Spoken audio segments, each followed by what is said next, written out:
Ci troviamo nel chiostro gotico, il chiostro più antico dell'antico convento francescano di San Pietro, oggi seminario. San Pietro, perché proprio qui accanto potete vedere la chiesa di San Pietro. Il prossimo anno saranno 700 anni dalla sua consacrazione, 1326. 2026, non è la chiesa originale perché venne completamente ricostruita nel 1750.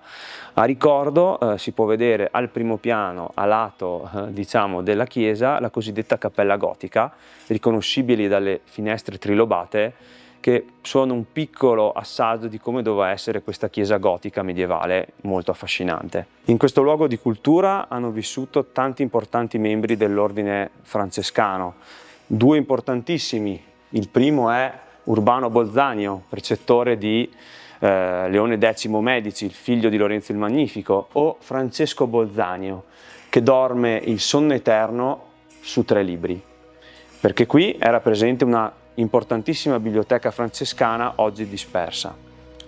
Nel 1807 i francescani vengono cacciati da Belluno e questo luogo ha un momento di crisi.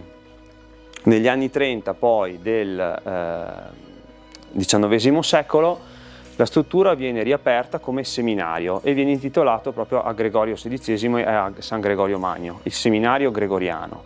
Per circa 2 secoli, fino a pochi anni fa, in questo luogo hanno vissuto i seminaristi, cioè tutti coloro che volevano diventare poi sacerdoti. Questo è un luogo di grande spiritualità che sta cercando comunque un nuovo ruolo all'interno della città di Belluno. E uno dei fiori all'occhiello su quali basare questa rinascita di questo storico luogo sono sicuramente le 2 biblioteche, la biblioteca gregoriana e la biblioteca lolliniana. La biblioteca gregoriana è la biblioteca del seminario, la biblioteca in cui si sono formati generazioni di sacerdoti bellunesi, con un importante lascito proprio di Papa Gregorio XVI, Papa bellunese, venne riaperta e ad oggi consta addirittura 83.000 volumi. La biblioteca lolliniana è la biblioteca di proprietà del capitolo della cattedrale di Belluno, una biblioteca importantissima dal punto di vista storico-artistico. In particolare all'interno ci sono una serie di manoscritti importantissimi, parte di proprietà del capitolo e parte proprio donati dal vescovo Lollino. Il vescovo Lollino è stato uno dei personaggi più importanti della controriforma bellunese, anzi della riforma cattolica in provincia di Belluno, in diocesi di Belluno, perché decise di vivere qui tutto il periodo del suo episcopato e portò qui la sua importante biblioteca. Il vescovo Lollino era un grande bibliofilo e alla sua morte decise di donare una parte della sua importante collezione al capitolo della cattedrale. Da quel momento la biblioteca capitolare prese il nome del vescovo, quindi Biblioteca Lolliniana. Una biblioteca importantissima che fino alla metà del XIX secolo era proprio, qui non si vede però, vicino al campanile del Duomo di Belluno, nel Palazzo delle Canoniche. E dopo venne portata qui per motivi di sicurezza e per onorare Papa Gregorio XVI. Da allora è ancora qui ed è aperta solo per motivi di studio. Lì in fondo c'è il busto di Papa Gregorio XVI. I libri sulla parete in fondo sono una sua donazione al seminario alla riapertura negli anni 30-40 del XIX secolo. Qui abbiamo un busto di Papa Giovanni Paolo I, Papa Luciani, il secondo Papa bellunese, è stato Papa per pochissimo, però che con quel suo piccolo periodo sul Soglio di Pietro ha sicuramente segnato la vita, la fede non solo dei bellunesi ma di tutto il mondo. Qui abbiamo la zona moderna della biblioteca gregoriana, la zona dove vengono a studiare gli studenti dell'Istituto di Scienze Religiose, un luogo di scambi culturali e non solo, e poi la biblioteca gregoriana, la parte moderna, con i libri diciamo più recenti, afferenti essenzialmente ad ambiti teologici, filosofici e storici. Abbiamo 2 libri di 2 formati differenti, con 2 scopi completamente differenti, perché anche nelle biblioteche antiche i libri avevano diversi utilizzi. Si va dalla Bibbia al libro diciamo da utilizzare in chiesa, un corale, un antifoniario come questo, o anche libri di letteratura. Qui abbiamo una copia della Divina Commedia, perché all'interno, come potete vedere, ci sono i canti che venivano utilizzati durante l'officiatura nella messa. Ma la cosa più bella e stupefacente di questo, che purtroppo è l'unico di 4 rimasto ancora qui a Belluno, sono le miniature. Questo è il volume che occupa il periodo dell'anno di agosto/settembre.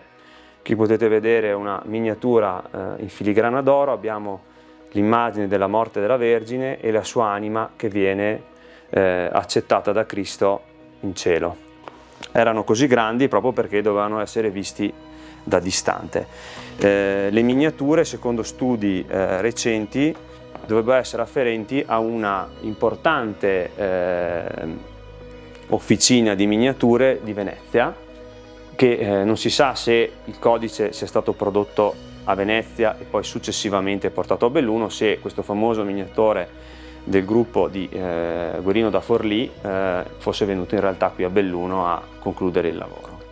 Ma la vera chicca della Biblioteca Lollignana, che è questa importantissima biblioteca di manoscritti e opere a stampa, è sicuramente questo volume qui. È una copia della Commedia di Dante.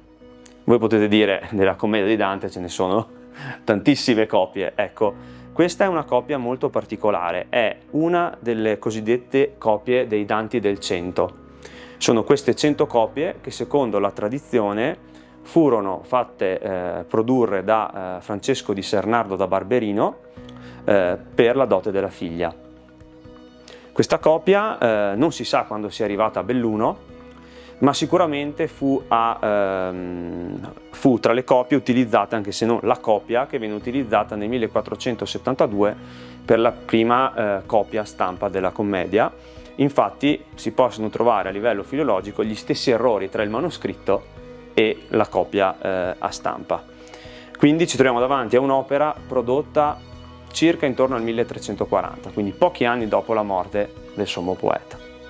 L'incipit dell'inferno: nel mezzo del cammin di nostra vita mi ritrovai per una selva oscura che la diritta via era smarrita.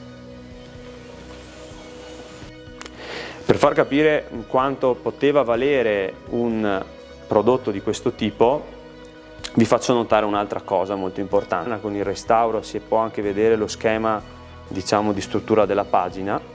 Questo è l'incipit del Purgatorio, come potete vedere, e quindi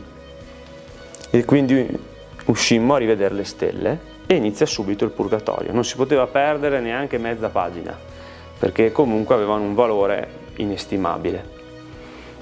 Abbiamo vari fondi, donazioni di sacerdoti defunti, uomini di cultura bellunesi affezionati a questo luogo hanno donato i loro libri, come dicevo prima, 83.000 volumi, ma è giusto per farvi capire l'importanza comunque di mantenere l'unitarietà di un fondo librario.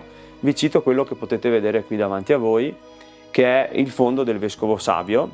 Il Vescovo Savio è stato per pochi anni vescovo di Belluno negli anni intorno al 2000, per poi morire tragicamente per un tumore. Donò i suoi libri anche lui al seminario. È molto interessante perché ci permette di conoscere cosa gli piaceva leggere e anche un po' della sua storia. È stato per un lungo tempo a Livorno, nonostante fosse di origine bergamasca. Troviamo molti libri di arte della Toscana, libri bellunesi, comunque dono dei fedeli della diocesi di Belluno-Feltre, importanti libri legati all'ecumenismo, al Concilio Vaticano II. È molto bello perché tramite questo fondo sembra quasi rivivere proprio questo personaggio appassionato che ha veramente segnato la vita di molte persone qui a Belluno. Su tutti cito un libro che è un romanzo di Oriana Fallaci, Inshallah, all'interno del quale possiamo trovare proprio una dedica di Oriana al Vescovo Savio. Io sono convinto che questa struttura abbia un grande valore spirituale, teologico, culturale per la città di Belluno, e in particolar modo le biblioteche, di cui vi ho fatto vedere un piccolo accenno, perché i libri sono comunque dei mezzi di comunicazione culturale importantissimi, ma solamente nel momento in cui generano confronto possono realmente assurgere a vero e proprio valore in più, valore civile, perché possiamo anche vedere un bellissimo volume come la commedia di poco prima, ma solamente nel momento in cui si genera un dibattito e le biblioteche diventano delle vere e proprie piazze del sapere, veramente si riesce a vedere anche al domani con un po' più di speranza. I francescani ebbero un ruolo molto importante per la città di Belluno. Essendo un ordine mendicante si unirono alla gestione della città dal punto di vista spirituale con forza e dedizione. Per questo motivo il prossimo anno, che saranno i 700 anni della chiesa di San Pietro, verranno organizzate una serie di eventi e non dimentichiamo che il prossimo anno saranno anche gli 800 anni dalla morte di San Francesco, quindi un anno possiamo definirlo per Belluno sicuramente francescano, che dovrà essere valorizzato anche non solo per chi si occupa di cultura ma anche per i giovani, che è una delle volontà del rettore del seminario, aprire sempre di più questa struttura non solo agli uomini di cultura ma a tutta la cittadinanza, perché diventi un vero e proprio polo culturale.